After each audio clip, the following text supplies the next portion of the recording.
Al-Fatihah.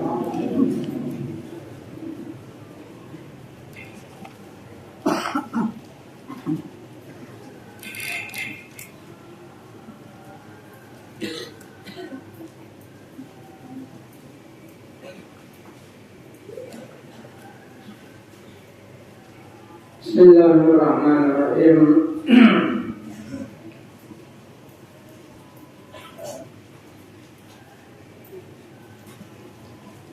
Inna khairal hadis kitabullah, khairul huda huda Muhammad Rasulullah sallallahu alaihi wasallam, wa syarrul umur muhdatsatuha, wa kullu muhdatsatin bid'ah, wa kullu bid'atin dhalalah, wa kullu dhalalatin finnar.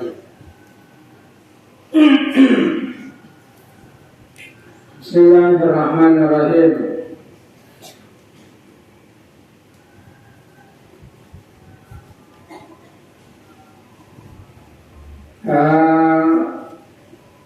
Sholat saya juga ada pada terobari itu orang. Ya, semakin kau pada besok, apa yang tetap beristiqomah, kalau bisa enter. Cina orang yang enter dia berdiri istiqomah. Melakukan sesuatu kelakuan sekalian mungkin gampang, tapi mau terus-terusan aja godaannya besar, termasuk yang konsisten. Nah, karena apalagi alfiahnya lo bisa apal sih, boleh lo bisa konsisten. Bener benarnya hafalan lema. Jadi masan la abdi pangoca dagang TV, lah sekalian kalau apa lagi aja. Awal dari mengapal. Ketika dia mengembang dagang TV, itu berarti dia beri kesempatan gagal dagang TV. Karena peran terbesar seseorang itu dengan dirinya sendiri, bukan dengan orang lain. Gitu. Peran dengan orang lain itu gampang, tapi ketika peran dengan diri sendiri itu yang paling berat. Maka berjago melama dimen jago mau setan kiai aja kiai setan. Setan santai setan. Jadi karena seseorang itu bisa meraih kemuliaan, itu memang karena dia sudah bisa mengalahkan dirinya sendiri. Disitulah kenapa kemudian al-istiqomah ainul karamah. Istiqomah itu adalah inti dari karamah. Karena orang yang bisa istiqomah itu berarti bisa mengalahkan dirinya sendiri, dan itu adalah keajaiban yang luar biasa karena tidak akan bisa dicapai tanpa pertolongan Allah. Nah, makanya ngaji walaupun males, penting istiqomah. Yang penting ngaji. Pintar itu anugerah. Pintar di ngaji ada hubungan. Kalau Allah Ta'ala garap, makanya kalau ngaji bisa pintar. Kalau pada muladun ini. Tapi Allah Ta'ala milih siapa yang akan diberikan ilmu ladun ini, ya dia milih orang istiqomah. Tapi tugas saya ngaji, pintar. Pintar bukan tugas kamu. Pintar itu hanyalah anugerah dari Allah. Tugas kamu thalabul ilmi. Bismillahirrahmanirrahim. Jadi ayo istiqomah. Kalau ada pengumuman masuk kalau berakhir. Kalau dia mau ada pengumuman prai aja masuk, kecuali mau sedang jelas prai kan di kota Pak Umroh jelas ada aku mungkin masuk. Ya benar. Dia prai berarti. Tapi mau ada pengumuman boleh masuk dia. Iya. Bismillahirrahmanirrahim. Babu karahatil huruji minal masjidi ba'dal adan ila liudrin hatta yusalla al-maktubatu. Hatta yusalli al-maktubata. Babu karahatil huruji utawi ki kubab narangaken makruh metu. Minal masjidi saking masjid ba'dal adan ing dalem sawetene adan. Ila liudrin amin karena udur hatta yusolya sehingga sholat sapaman al-maktubah kain sholat maktubah.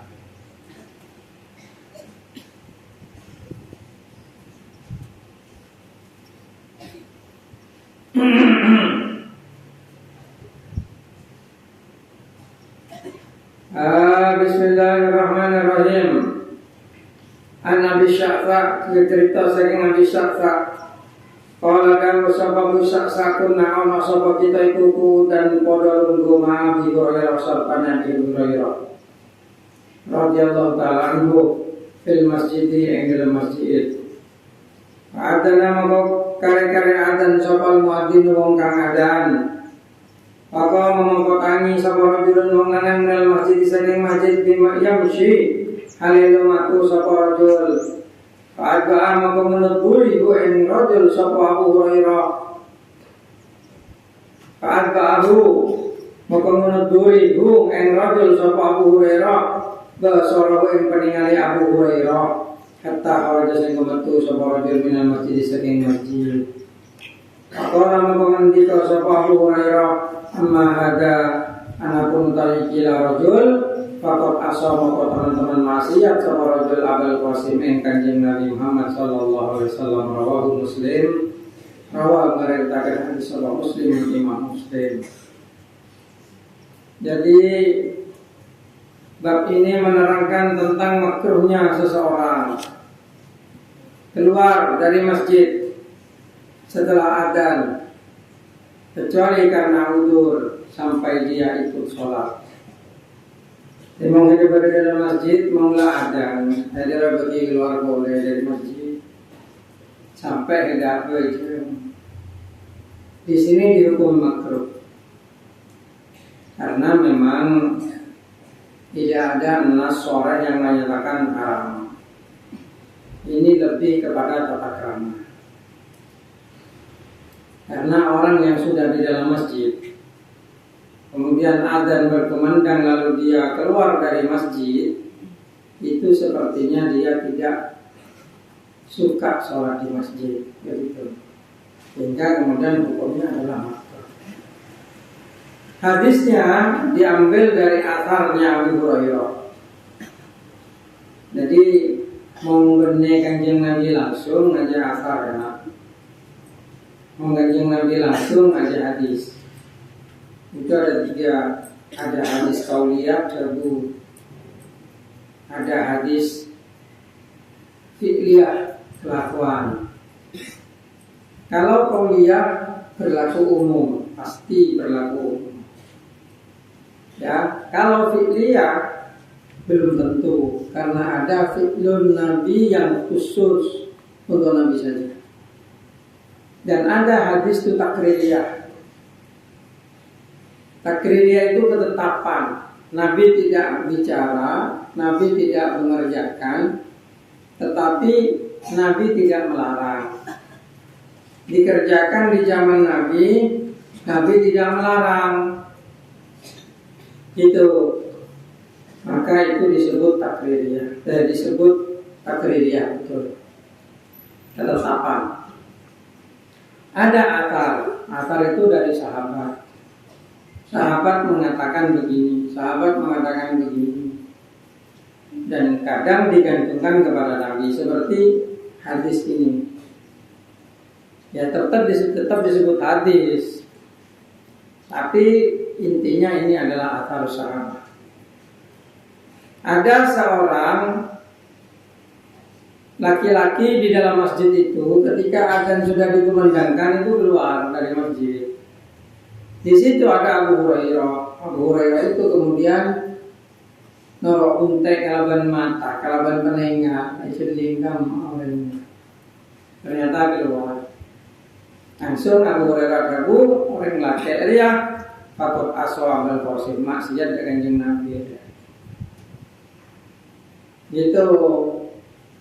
Tanpa penjelasan lebih lanjut yang dimaksud dengan maksud kepada Kanjeng Nabi itu, apakah Nabi Muhammad pernah mengatakan larangan secara langsung, atau Nabi Muhammad dalam hidupnya menunjukkan ketidaksukaan kepada orang yang tidak mau sholat di masjid dan lain sebagainya. Makanya ini disebut makruh di sini, bukan haram. Seandainya Nabi akhir langsung haram kalau Nabi bicara langsung, karena nahi itu al-aslu fin nahi at-tahrim. Tapi ini adalah ungkapan dari Abu Hurairah. Begitu. Intinya mau ledapak bakto bajang, ayo cepat ke masjid, malah keluar di masjid. Ya kecuali kamu ada kebutuhan khusus dalam keadaan darurat, kita ayo mana adon waktu saya keluar gitu, tembak ada dalam masjid. Ya menjak. Nah itu namanya darurat subihul mahdurat. Dalam keadaan darurat bolehlah barang yang dilarang.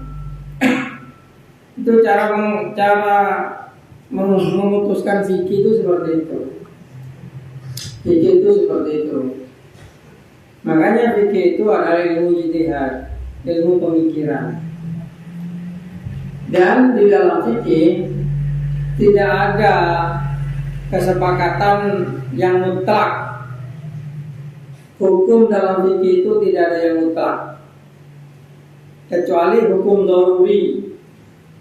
Apa hukum daruri? Hukum yang dalilnya langsung bersumber dari Al-Quran secara langsung, seperti wajibnya sholat. Tidak ada ahli fikih yang menghilangkan wajibnya sholat zuhur, itu tidak ada, karena dalilnya daruri itu. Puasa bulan Ramadan wajib, itu semuanya sepakat, karena dalilnya langsung diambil dari Al-Quran, secara langsung menunjukkan kepada puasa bulan Ramadan. Beda dengan sholat jemaah. Sholat jemaah itu sebagian ulama seperti Imam Maliki itu mewajibkan, tapi Imam Syafi'i itu memfardu kifayahkan. Wajib tapi kifayah. Memang di hadis ada dalil yang sepertinya wajib, tapi di hadis yang lain ada juga dalil yang sepertinya tidak wajib. Itu harus digabung dalilnya. Gak bisa pakai satu dalil membuang dalil yang lain, tidak boleh. Itulah kenapa kita harus ikut kepada ulama, karena ulama itu lebih tahu. Ulama itu lebih banyak mengetahui kepada hukum. Walaupun kamu umpamanya bisa baca kitab, tapi kamu kan belum baca semua kitab. Ada orang yang hanya baca kitab-kitab besar, kitab-kitab kecil tidak dibaca. Ada orang yang hanya baca kitab karangannya Imam Maliki, Imam Hanafi, Imam Syafi'i tidak dibaca, atau sebaliknya. Ada orang nggak baca kitab sama sekali, cuma baca terjemah. Kalau seperti itu kan sudah jelas pendapat siapa yang lebih kuat. Pendapat yang lebih alim, yang lebih banyak membaca, lebih banyak mengetahui pada hukum. Itulah kenapa kita yang Ahlussunnah wal Jamaah ini bisa dipastikan lebih benar daripada orang-orang seperti Wahabi. Karena Wahabi itu hanya membaca kitab-kitab yang terbatas, itu pun karya ulamanya sendiri yang tidak punya madhab, tidak ikut kepada salah satu dari 4 madhab. Mereka ngarang sendiri, mengatakan ngambil dari Al-Quran, ngambil dari hadis, tapi Al-Quran yang diambil hanya satu dalil ayat itu saja, ayat yang lain tidak dibaca. Ambil dari hadis, hadis yang diambil satu itu saja, hadis yang lain tidak dibaca. Itu Wahabi seperti itu. Makanya kasar, sedikit-sedikit kalau beda dengan dirinya salah begitu. Beda dengan orang Ahlussunnah wal Jamaah, semua Al-Quran dibaca, semua hadis dibaca, semua kitab dibaca. Sehingga kalau beda pendapat, oh itu ikut ulama ini, oh itu ikut ini, dan bisa menerima perbedaan karena tahu dalilnya. Gitu. Makanya kamu itu harus banyak baca kitab, bukan baca novel. Gitu. Banyak baca novel, akhirnya pinter nulis status. Ya, pinter nulis status, pinter nyinggung orang, pinter ngarang puisi, tuh karena banyak baca novel gitu. Novel apa? Terili? Hah? Kalau kawan baca Terili, itu saya yang baca kayak di bawah lindungan Ka'bah, tenggelamnya kapal Van der Weyck, Magdalena, tuh baca gitu. Atau Mahabharata, tuh baca Mahabharata Yuda, itu tentang Mahabharata itu Arjuna, itu baca. Atau Ho Ping Ho, pendekar super sakti, pendekar tanpa tanding, dukun su, itu baca. Kalau dari dia itu tidak pernah baca. Karena menurut saya masih pintaran saya dengan dari dia itu nulis novel.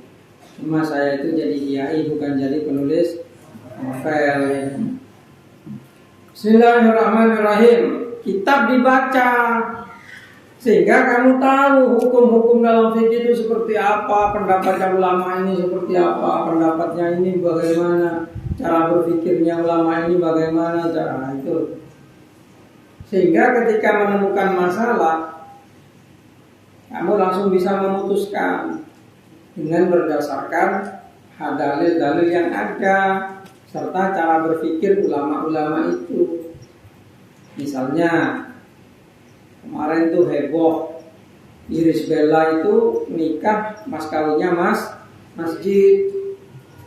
Ada anak tanya itu dari Mekah itu tanya, apakah boleh mas kawin masjid? Langsung saya jawab, kalau masjid itu sudah diwakafkan, nggak boleh jadi mas kawin. Karena wakaf itu artinya berhenti, tidak bisa diperjualbelikan, tidak bisa diberikan, tidak bisa dimaskawinkan. Tapi kalau masjid itu cuma dibangunkan, lalu diberikan kepada si perempuan sebagai mas kawin, lalu dengan si perempuan diwakafkan menjadi masjid, satu. Nanti orang yang sholat di situ pahalanya masuknya ke perempuan itu, bukan pada suaminya yang bangun. Kenapa? Karena proses wakafnya dari si perempuan. Ini boleh mas kawin masjid dengan syarat masjid itu waktu dibangun belum diwakafkan. Dibangun dulu masjidnya, setelah jadi dijadikan mas kawin. Lalu dengan si perempuan diwakafkan jadi masjid. Nah, itu boleh. Tapi persoalannya kan begini, kalau proses seperti itu berarti mas kawinnya bukan masjid. Kenapa? Waktu dijadikan mas kawin belum menjadi masjid. Itu berarti mas kawinnya bangunan berbentuk masjid, lalu diwakafkan, begitu, tidak masalah. Kalau gue anak saya kawin mas kawin masjid, tidak apa-apa. Mengajar soki itu agar jadi amal jariah. Itu masalah seperti itu hanya bisa diputuskan orang ahli fikih. Kalau orang ahli hadis nggak bisa putus itu karena di zaman Nabi belum pernah terjadi. Ayo ngambil hadis yang mana coba? Mas kawin masjid itu akan ngambil hadis yang mana? Oh, ngambil hadis mas kawin itu yang penting berharga. Walaupun khatamun min hadid, di hadis itu ada walaupun cincin dari besi. Tuh, kalau gitu mas kawin setelah jadi masjid, boleh enggak? Kan berharga. Tapi kalau sudah diwakafkan, walaupun barang itu berharga, tidak bisa dipindah tangankan.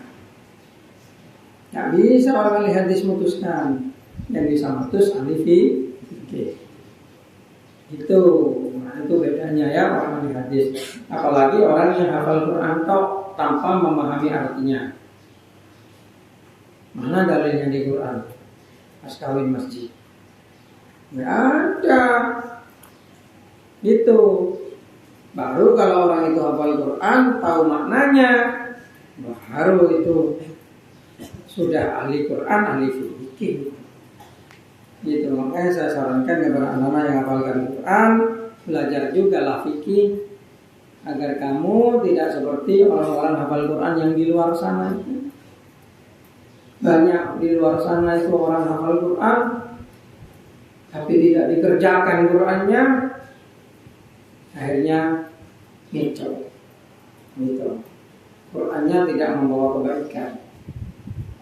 Nah, untuk kamu yang hafalkan Quran, kalau ingin Quran itu barokah juga, maka pelajarilah maknanya juga. Pelajarilah fikihnya.